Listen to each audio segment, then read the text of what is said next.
Assalamualaikum warahmatullahi wabarakatuh. Tepang deui sareng Ibu dina pangajaran bahasa Sunda.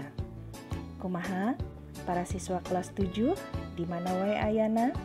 Daramang sadayana? Alhamdulillah, mudah-mudahan tetap daramang sareng sarehat sadayana ya. Kumaha dinten ayeuna? Parantos siap kanggo diajar sareng Ibu dina pangajaran bahasa Sunda.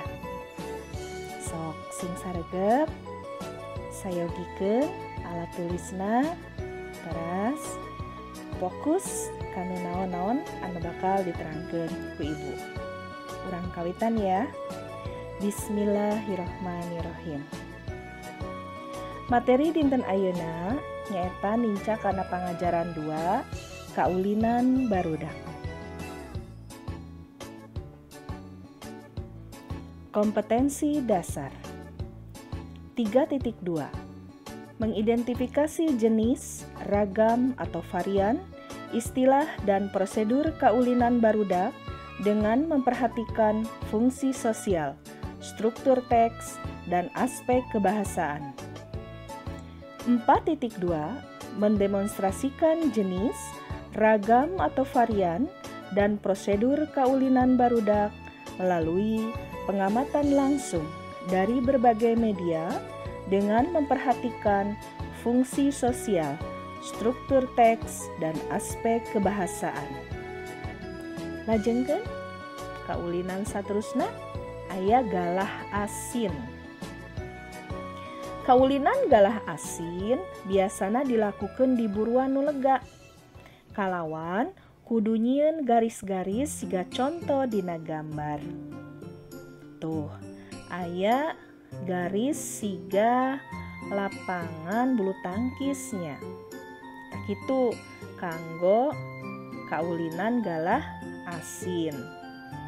Pamain galah asin kudu lumpat ulah katewak atawa katoel ku pamain lawan. Cara kaulinan galah asin nyaeta pamain dibagi jadi 2 tim. Didinya aya tim koneng jeung tim beureum ya. Tim kahiji nu biasana aya 3 nepi ka 7 urang nangtung sajajar. Luyu jeung garis kenca katuhu. Kalawan saurang ngujur 3 garis hareup nepi ka tukang. Sedengkeun tim sejena lalumpat asup ka arena kaulinan. Bari nyingcetan musuh bisi katoel ku pamain lawan. Kaulinan ieu ngandelkeun katapisan, tarikna lumpat, sarta kalincahan awak. Lamun salah sahiji pamain keuna katoel atawa kacabak ku pamain lawan nu ngajaga, mangka kaulinan rengse, hartina anggeusan, sarta kadua tim ganti giliran. Ngartos cara-cara kaulinan galah asin? Urang lajengkeun. Aya kaulinan anu teu kurang ramena nyaeta gatrik. Kumaha kaulinan gatrik teh? Kaulinan gatrik make pakakas tina kai atawa awi. Jumlahna aya 2 siki. Ukuranna nu hiji kira-kira 30 cm. Katingali dina foto anu ukuranna panjang dicekelan ku pamain. Sarta nu hijina deui ukuranna leuwih pondok. Eta kai atawa awi anu pondok mah diteundeun di antara 2 batu. Terus diaclengkeun make awi nu panjang nepi ka ngacleng sing luhur tur jauh.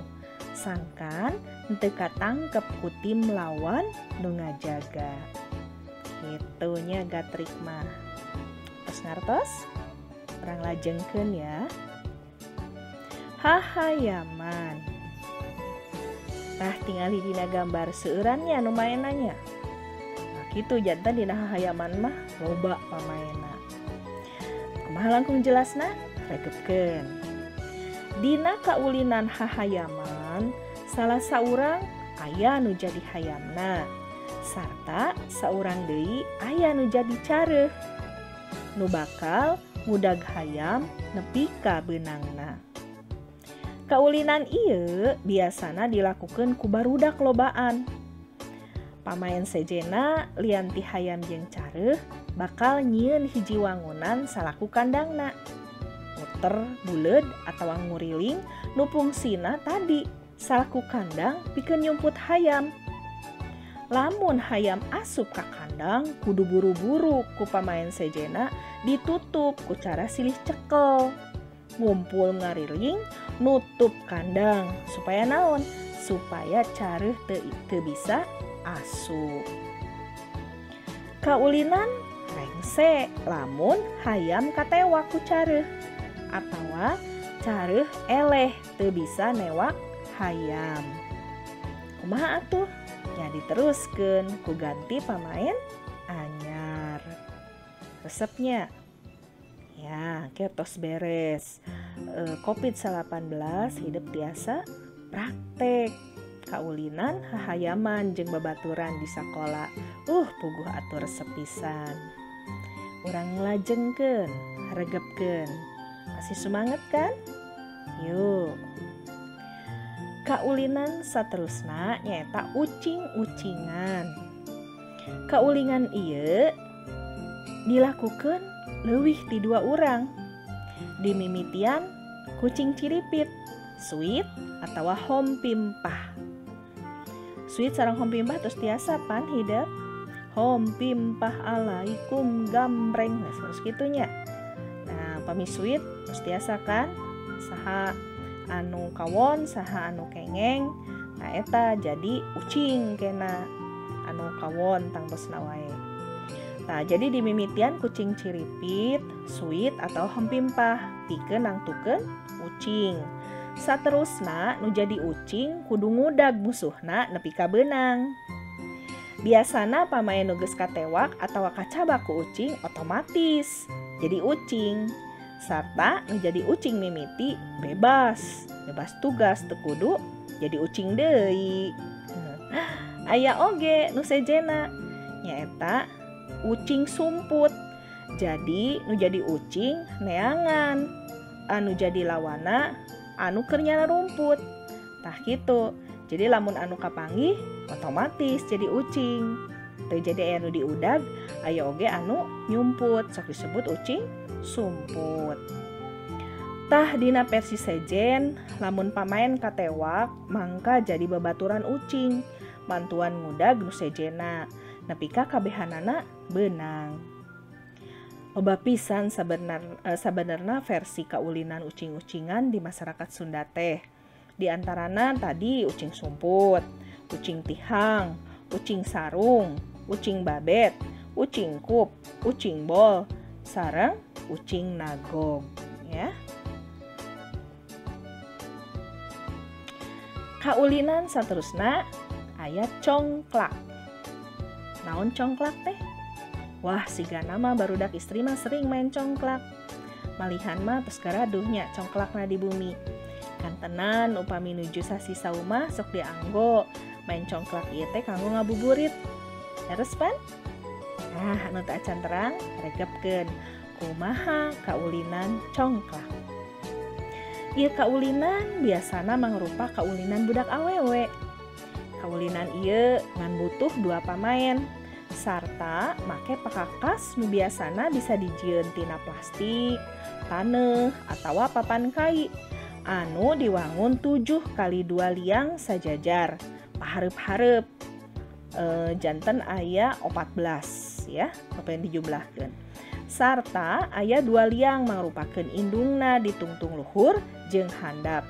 Jadi 2 liang nu gede mah eta salaku indungna. Pikeun ngeusian liang-liang tadi nu marupa wadah buleud biasana pamaen make keuk, siki asem, karet, batu atawa siki congklak nu geus disadiakeun. Nah eta diabus-abuskeun, diasup-asupkeun di wadahan kana liang-liang tadi hiji-hiji terus dikurilingkeun. Pokona mah resep weh main congklak oge. Kumahanya saterusna main congklak? Yo perhatoskeun deui nya. Tah, ieu pakakas sarta pamain dina kaulinan congklak. Jadi tetela main congklak teh bisa oge dina taneuh. Jadi taneuh di liangan. Aya liang 7 dibelah katuhu, 7 dibelah kenca. Sarta ditungtung-tungtungna aya liang nu leuwih gede tina liang-liang anakna.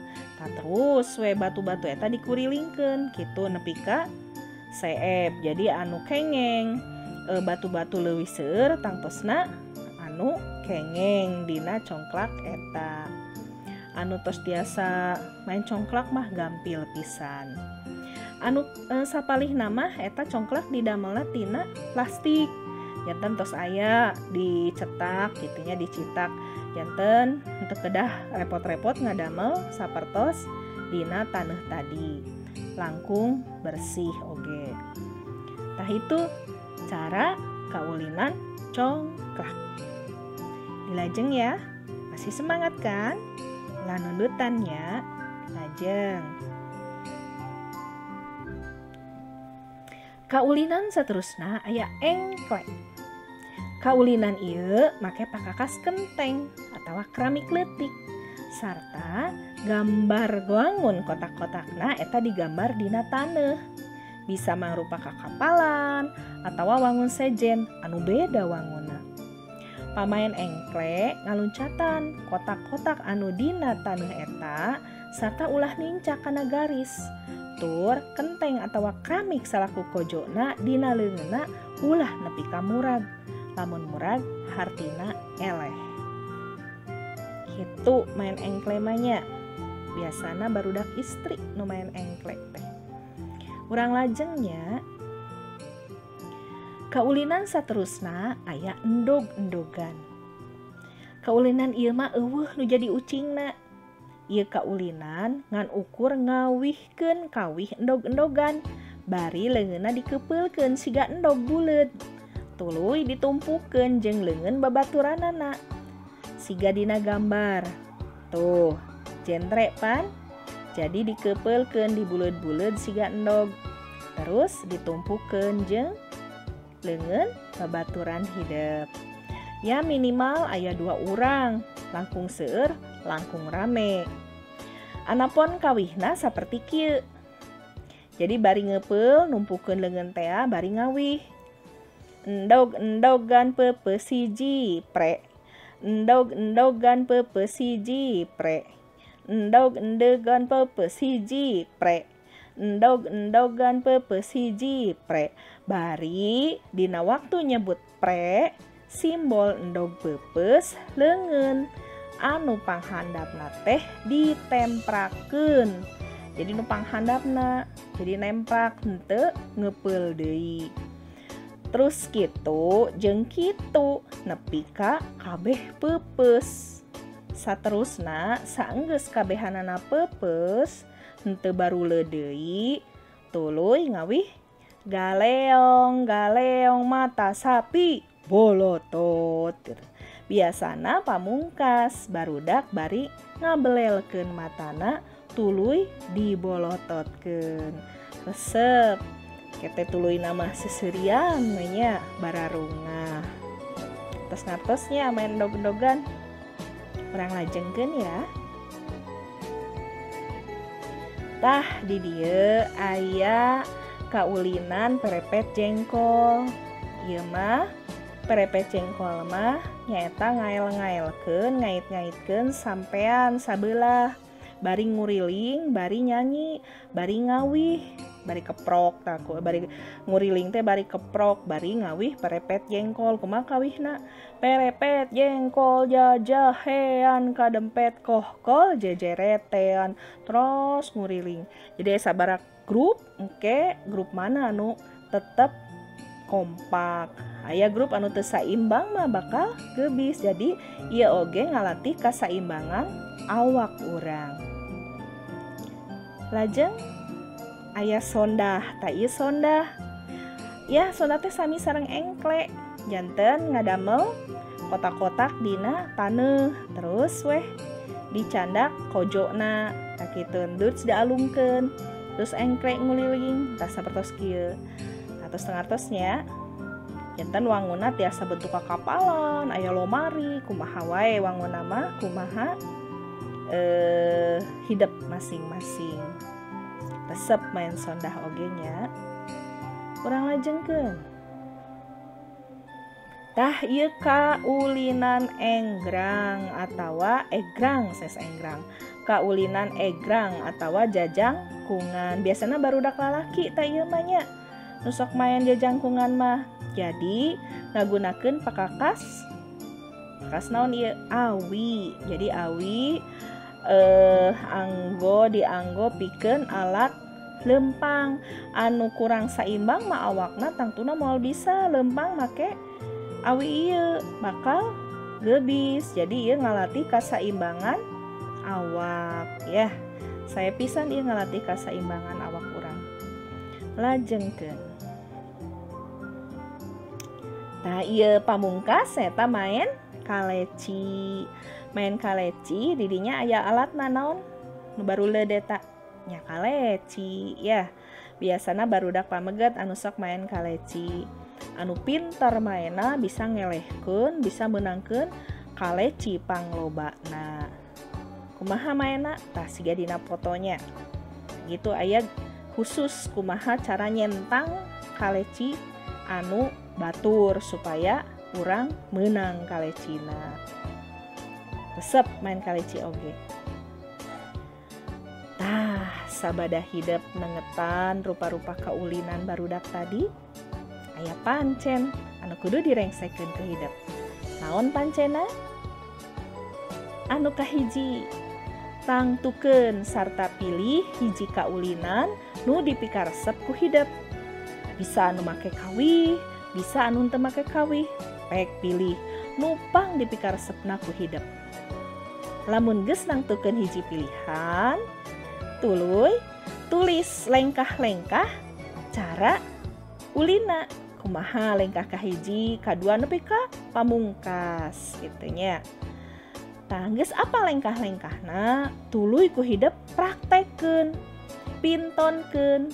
Pintona lamun merlukeun babaturan, lamun leuwih ti 2 urang bisa hidup ajakan adi atawa lanceuk atawa keluarga hidup di bumi. Sok ajakan main kaulinan anu dipilih ku hidup eta. Tapi tetep ngajaga protokol kesehatan ya. Saterusna kumaha? Laporana videokeun anu pilihan kaulinan hidup tadi, tuluy laporkeun videona ka ibu. Bisa ngalangkungan WA atanapi Google Classroom. Ngartos sadayana? Ya. Alhamdulillah materi dinten ayeuna perkara kaulinan barudak parantos rengse. Ulah hilap, di subscribe, di komen, di like ya. Hatur nuhun, sampurasun, hurip Sunda.